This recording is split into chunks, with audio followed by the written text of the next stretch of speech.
오늘 본문을 가지고 자유를 빼앗기지 말라, 이런 제목으로 하나님의 말씀 전해드리겠습니다. 그러면 우리가 북한을 생각할 때 어떻게 생각하세요? 북한 그러면 끔찍한 나라, 끔찍한 사회, 거기서 어떻게 살아요? 이런 생각합니다. 그죠? 북한에 가서 살고 싶은 사람은 거의 없을 겁니다. 왜 그럴까요? 여러 가지 이유를 댈 수 있겠지만 북한은 자유가 없다는 것이 가장 큰 이유가 될 것입니다. 북한은 김정은 정권 독재 아래에서 주거의 자유, 또 언론 출판의 자유, 집회 결사의 자유, 여행의 자유, 사상의 자유, 직업 선택의 자유 등등 인간 개개인이 자유롭게 결정하고 누릴 그런 자유로운 삶을 다 가로막고 있습니다.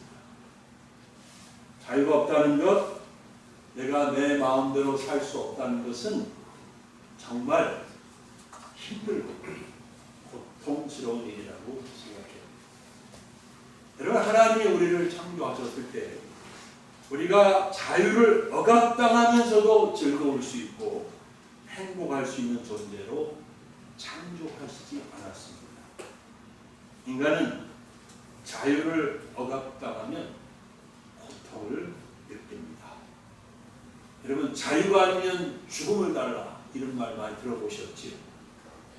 저도 들어보긴 했는데 누가 한 말인지 몰라서 찾아봤더니 1775년 3월 23일에 패트릭 페리라는 사람이 영국의 식민지 아래에 살고 있는 사람들에게 영국과 맞서 싸울 것을 촉구하면서 한 말이라고 합니다.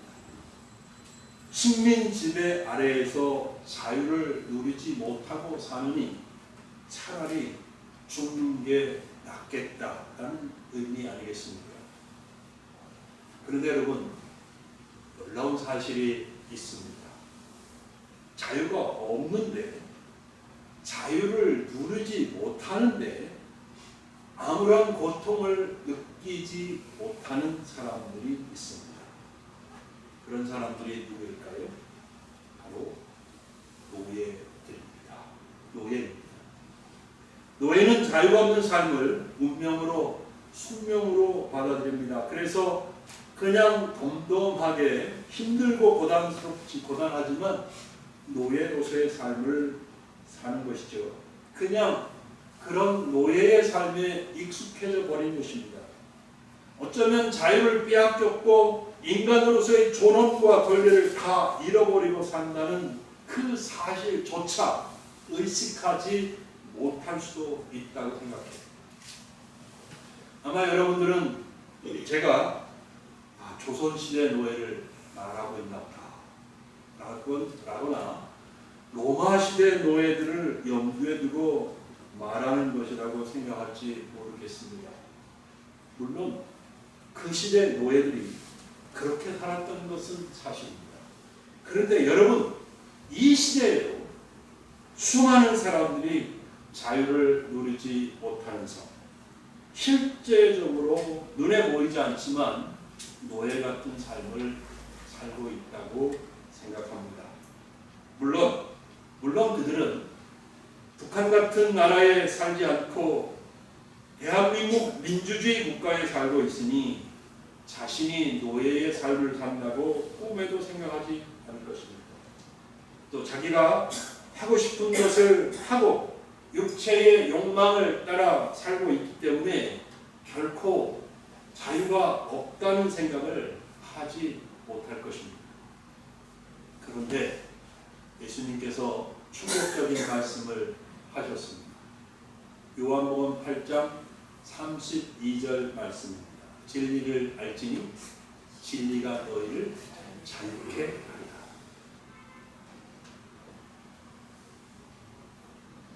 사람들이 자유가 없었다는 얘기 아니겠습니까? 이 말씀을 직접 듣고 있던 사람들, 즉 유대인들이 예수님의 이 말씀을 이해하지 못했습니다. 그래서 그들이 질문합니다. 33절입니다. 우리가 아브라함의 자손이라 남의 종이 된 적이 없거늘 어찌하여 우리가 자유롭게 되리라 하느냐. 그렇게 질문해요. 그랬더니 34절에 예수님이 다시 대답하십니다. 진실로 진실로 너희에게 이르노니 죄를 범하는 자마다 죄의 종이라. 이렇게 말씀하셨습니다. 사실상 현대인들도 예수님의 이 말씀을 들으면서 이해할 수 있는 사람이 많지는 않을 것입니다.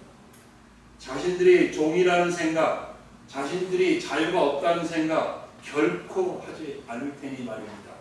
그러나 예수님의 말씀은 사람들은 자신들의 삶이 자유로운 삶이라고 생각하지만 사실은 죄의 종으로 살고 있다는 말씀을 하신 겁니다. 죄의 힘이 역사할 때, 죄의 권세가 역사할 때 사람들은 그것을 죄라고 생각하지 못하고 또 자신이 죄의 지배 아래 있다는 의식도 하지 못한 채 말로, 행함으로, 눈으로, 입으로 계속 죄를 지으면서 그들의 삶을 살고 있습니다. 예수님이 마가복음 7장 21절부터 23절에 말씀하신 그대로입니다. 속에서 그 사람의 마음에서 나오는 것은 악한 생각, 곧 음란과 도둑질과 살인과 간음과 탐욕과 악독과 속임과 음탕과 질투와 비방과 교만과 우매함이니 이 모든 악한 것이 다 속에서 나와서 사람을 더럽게 하느니라. 사람 속에서는 이런 것들이 끊임없이 나오고 있습니다. 그런데 여러분, 예수님의 말씀대로라면 우리가 진리를 알면 죄의 종에서 벗어나서 자유롭게 된다는 것입니다. 아멘. 여기서 진리를 단순하게 예수님이라고 생각하면 됩니다. 또는 예수님의 십자가와 부활의 복음이라고 생각하면 정확합니다.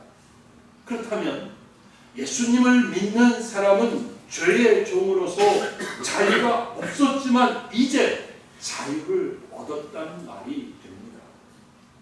예수님을 믿는 사람은 더 이상 노예가 아니라 자유인이라는 말입니다. 종된 그의 삶의 과거는 지나가 버렸고 이제는 자유인이라는 새로운 신분을 갖게 된 것이죠. 사랑하는 우리 신림소망학교 성도 여러분, 우리는 이 사실에 많이 기뻐할 수 있어야 합니다. 예수 그리스도 안에서 자유를 얻었기 때문입니다. 더 이상 죄의 종으로 사는 것이 아니라 죄의 권세와 세력에서 벗어났습니다.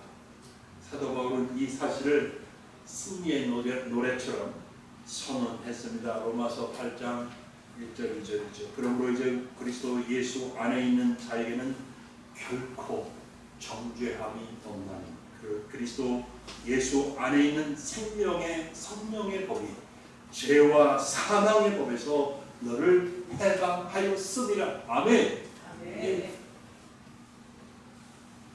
얼마 전에 소천하신 미국의 존 맥카터 목사님은 본문을 강론하면서 기독교인이 가진 자유를 세 가지로 설명을 했습니다.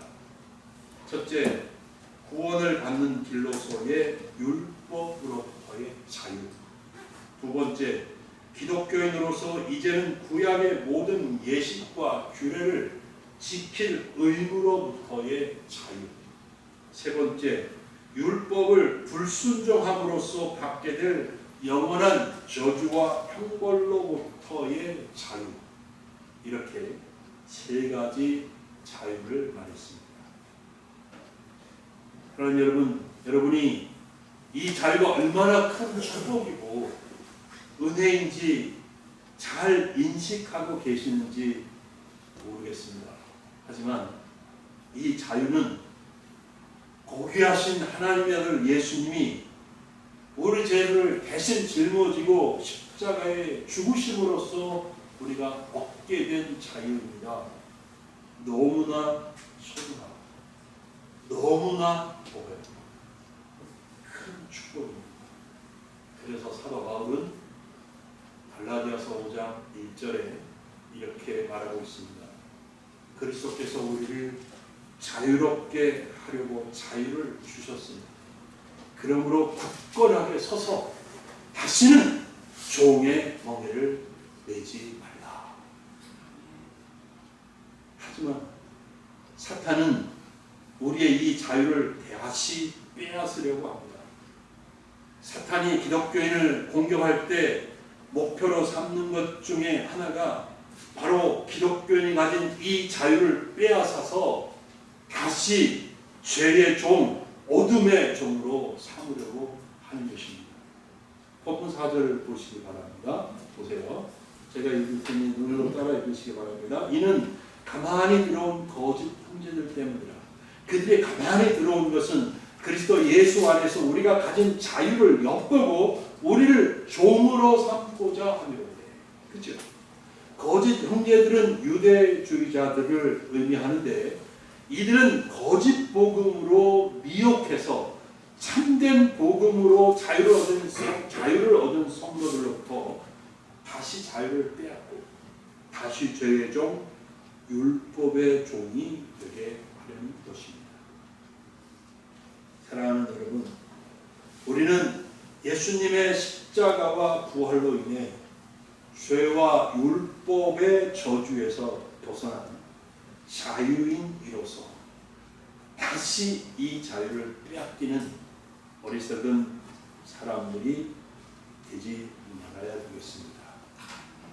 사탄은 지금도 거짓 복음으로 혹은 거짓된 교리로 우리가 가진 자유를 빼앗고 우리를 다시 종으로 삼으려고 온갖 괴계를 다 동원합니다. 결코 우리는 다시 종의 상태로 돌아갈 수 없습니다. 다시 죄의 종, 죄의 노예가 될 수는 없습니다. 정신을 차리고 깨어 있어야 할 것입니다. 사탄의 노림을 언제나 간파하고 결코 속지 말아야 합니다. 사도 바울이 하는 말을 들어보면 우리가 어떻게 하는지 배울 수 있는데요. 본문 3절을 보면 바울이 이런 말을 해요. 함께 있는 헬라인 디도를 억지로 할례를 받게 하지 않았다고 말합니다. 그렇죠? 왜냐하면 거짓 형제들 때문이라는 거예요. 그들이 노리는 것은 갈라디아 교회 성도들이 예수 그리스도 안에서 가지고 누리고 있는 그 자유를 빼앗아서 다시 종으로 삼고자 했기 때문에 그 의도를 간파하고 디도를 할례를 받지 않게 했다는 거예요. 생각을 해봅시다. 만일 바울이 디도를 유대주의자들의 이 등살에 못 이겨서 억지로라도 할례를 받게 했다면 디도의 할례는 바울이 전하는 복음을 공격하고 있는 유대주의자들에게 크게 휘두를 수 있는 강력한 무기를 손에 쥐어주는 격이 되었을 것입니다. 그들은 이렇게 공격했을 거예요. 여러분, 디도를 보십시오. 할례를 받지 않았습니까? 바울이 왜 디도가 할례를 받게 했겠습니까? 할례를 받아야 구원을 받을 수 있다는 우리말이 맞기 때문이지 않겠습니까? 그러므로 사실상 바울도 할례를 받지 못하면 구원을 받을 수 없다는 것을 알고 있습니다. 그럼에도 여러분들에게 거짓말하고 있는 겁니다. 이렇게 공격을 했을 거랍니다. 만약 그렇게 되었다면 바울은 복음을 전하는데 큰 곤경에 처하게 되었을 거예요. 그러나 바울은 미리 눈치를 챘습니다. 그리고 결코 그들의 말에 복종하지 않았다고 말합니다. 왜요? 5절 끝에 그 이유를 말해 줍니다. 복음의 진리가 항상 너희 가운데 있게 하려 하니라. 만약에 할례를 받았다면 복음의 이 진리를 떠나는 거예요. 복음 안에서 누릴 수 있는 자유와 복음 안에서 예수 그리스도를 통해서 오는 구원의 은혜와 하나님의 사랑과 돌보심과 이 모든 것들을 다 놓칠 수 있다는 거죠. 그래서 바울은 한 번도 단 한순간도 결코 그들의 속임수에 넘어가지 않았고 그들의 말에 복종하지 않았다고 말합니다. 사랑하는 여러분, 사도 바울이 로마서 10장 4절에 이렇게 말했습니다. 그리스도는 모든 믿는 자에게 의를 이루기 위하여 율법의 마침이 되신다. 아멘. 사랑하는 여러분, 결코 운동하지 말아야 돼요. 의심하지도 말아야 돼요. 예수 그리스도를 여러분이 구주로 믿고 그 믿음으로 죄 용서와 하나님의 의를 얻은 것을 확실히 믿는다면 우리는 이제 더 이상 율법에 묶이지 않습니다. 어떤 죄의 세력도 우리를 올가맬 아무런 힘이 없습니다. 그러므로 그 무엇도 두려워하거나 불안해할 필요가 없습니다. 기독교인으로서 누릴 자유를 누리면 되는 것입니다. 결코 율법적인 생각에 묶이면 안 됩니다. 여러분, 그러면 다시 자유를 빼앗기고 종이 됩니다. 그런데 안타까운 것은 지금 이 시대의 기독교 신앙 안에 정말로 다양한 새로운 율법주의가 들어와 있어서 성도들이 혼란스러워하고 복음 안에서의 자유를 누리지 못한다는 거예요. 율법주의입니다. 새로운 율법주의. 율법주의는 단순히 율법을 지키려는 태도가 아닙니다. 여러분, 율법주의는 뭐냐 하면 어떤 행위나 규칙을 내가 지킴으로써 내가 하나님 앞에 의롭다함을 얻을 수 있다고 믿는 그런 태도이고요. 자신이나 다른 사람을 신앙적, 자기 나름의 신앙적 기준으로 판단하고 정죄하는 그런 태도를 율법주의라고 합니다. 이 시대에 다양한 신정 율법주의가 교회 안에 들어와 있다고 말씀드렸죠. 어떤 것들이 있느냐면요. 첫 번째 꼽을 수 있는 것은 복음을 그렇게 외치는데도 여전히 사람들은, 성도들은 행위 중심의 구원관을 가지고 있는 경우가 많아요. 어떻게 보면 목회자들이 잘못 복음을 이해하고 있고 가르치고 있기 때문에 이런 일이 일어났다고 생각하는데, 열심히 봉사하고 교회를 잘 다니면 하나님이 인정하신다, 이렇게 생각합니다. 기도를 하루라도 빠지면 신앙이 없다고 생각합니다. 이런 신앙관이 위험해요. 이런 생각을 갖는 이유는 행위를 통해서 내가 하나님의 사랑을 얻을 수 있다라는 그런 믿음을 갖는 거예요. 하나님은 우리가 아무것도 하기 전에 이미 우리를 사랑하셨고 우리를 선택하셨거든요. 근데 이렇게 복음은 이미 은혜로 구원을 시작했어요. 은혜로 구원받은 거예요. 은혜로 출발을 했어요. 그런데 율법주의는 하나님 앞에서 마치 내가 어떤 조건을 만족시켜 드려야 하거나 어떤 것을 지켜서 하나님의 인정을 받는다, 이런 생각에 빠지는 것이죠. 또 어떤 사람들은 어떤 형식이나 규범에 과도하게 집착하는 경우가 있어요. 예배는 반드시 이런 형태로 이렇게 드려야 그게 예배답고 예배지, 나에게 하는 거는 예배가 아니라 뭐 이런 생각에 빠지기도 하고요. 예배 드릴 때 옷을 잘 입고 와야지, 예배 드릴 때 입을 수 있는 옷이 그래도 있다고 생각하는 거죠. 저런 옷을 입고 예배를 드리면 하나님이 하나님 앞에 적합하지 않지, 뭐 이런 기준을 갖고 있는 거죠. 또 악기 같은 것도 그렇게 생각해요. 예를 들면 기타나 드럼 같은 것은 세속적인 악기라고 생각해서 절대 본당에서 연주하면 안 된다. 그건 거룩하지 않은 악기다, 이렇게 생각하는 거예요. 되게 잘못된 생각이에요. 예수님이 마가복음 7장 13절에 너희가 전한 전통으로 하나님의 말씀을 폐하며, 이런 말씀. 자기 의에 빠지는 사람도 많아요. 나는 저 사람보다 신앙이 좋지, 내가 저 사람보다 헌금도 많이 하지, 저 사람은 기도 많이 안 해도 나는 기도를 많이 하지. 그러나 나는 더 믿음이 있고 신앙이 깊다고 생각하는 거예요.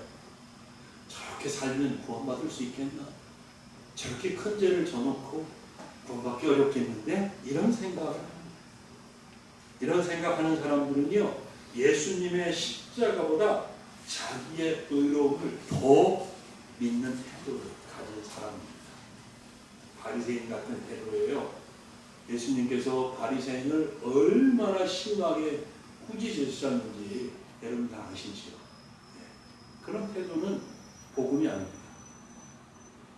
웃기는 얘기인데요. 신앙생활을 점수나 숫자로 평가하는 문화가 교회 안에 들어와 있다.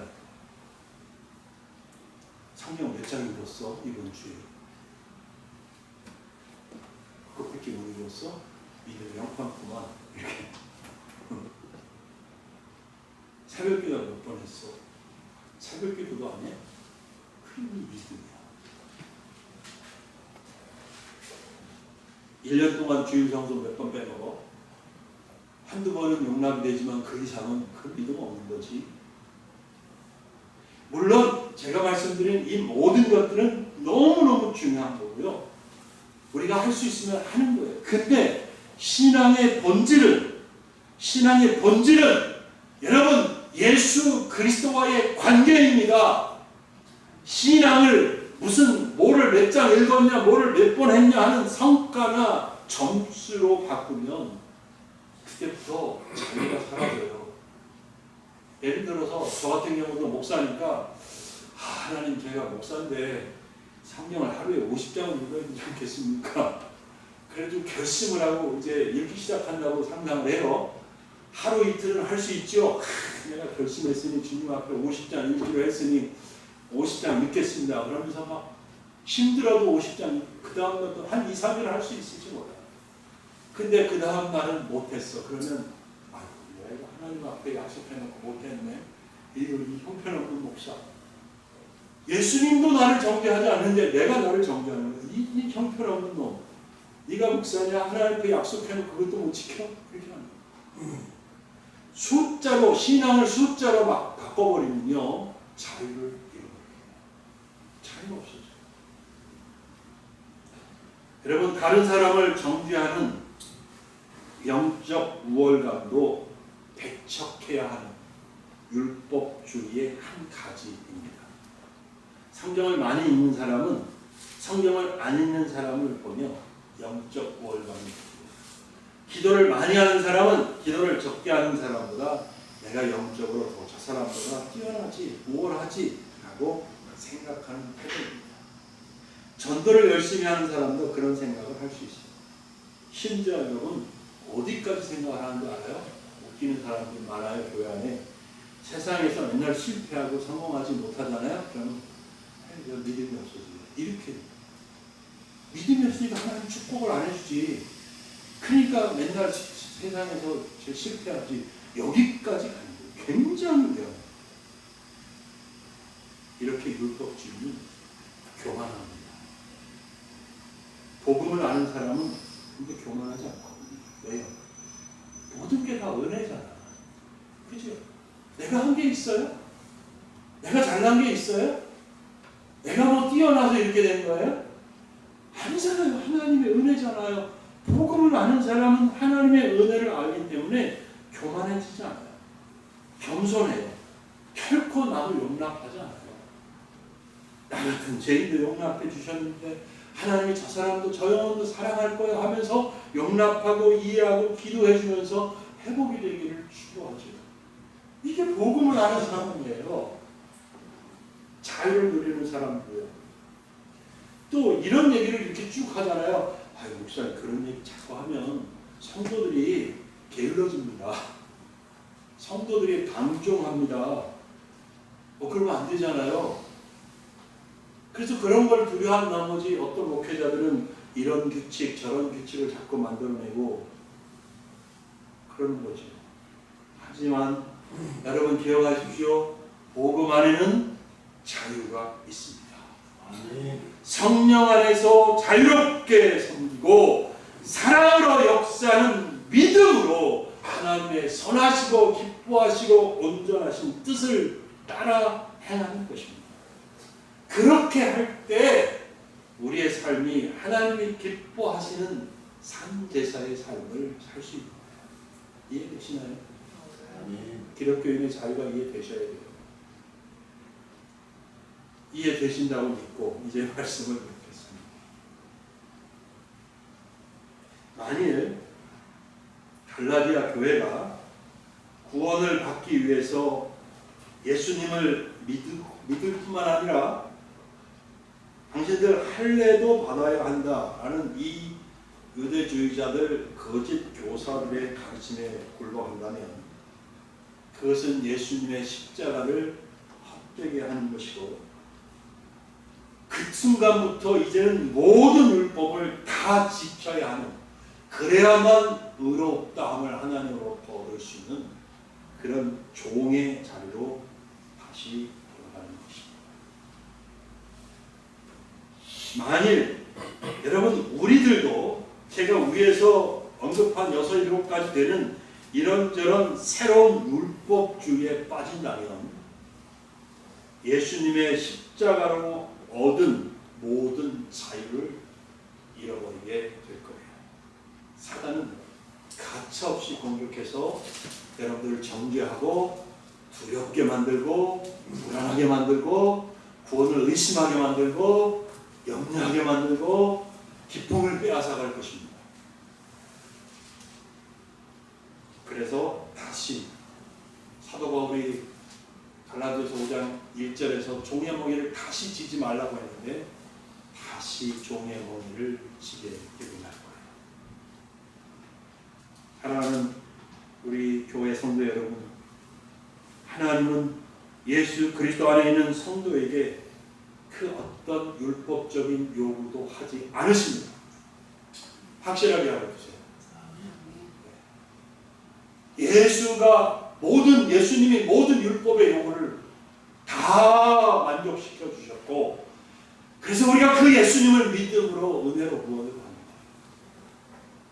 예수 안에 있는 여러분에게 하나님은 그 어떤 율법적인 요구를 하지 않습니다. 율법을 갖고 여러분의 구원을 협박하지 않으십니다. 너 이거 못했으니까 구원 줄까 말까? 한 번만 더 그래봐. 내가 뺏어갈 거야. 이거 또 그러네. 정신 차려. 하나님 절대 이런 식이 아니라는 거예요. 아시겠죠? 하나님은 여러분이 성령 안에서 자유를 누리면서 그 자유로 하나님을 섬기기를 원하십니다. 그리고 그런 삶을 통해서 여러분들이 기뻐하는 삶을 살기를 원하십니다. 율법주의로 인한 두려움과 부담 혹은 염려와 걱정은 여러분의 자유를 빼앗아가려는 사탄의 속임수입니다. 복음 안에서 자유를 누리십시오. 복음 안에서 평안하십시오. 복음 안에서 기뻐하십시오. 복음 안에서 감사하십시오. 우리의 구원은 우리의 삶에 달린 것이 아니라 하나님과 보좌에 앉으신 우리 주 예수 그리스도의 은혜로 말미암은 것입니다. 우리를 구원하신 하나님과 우리 주 예수 그리스도를 찬양 감사합니다. 기도하겠습니다.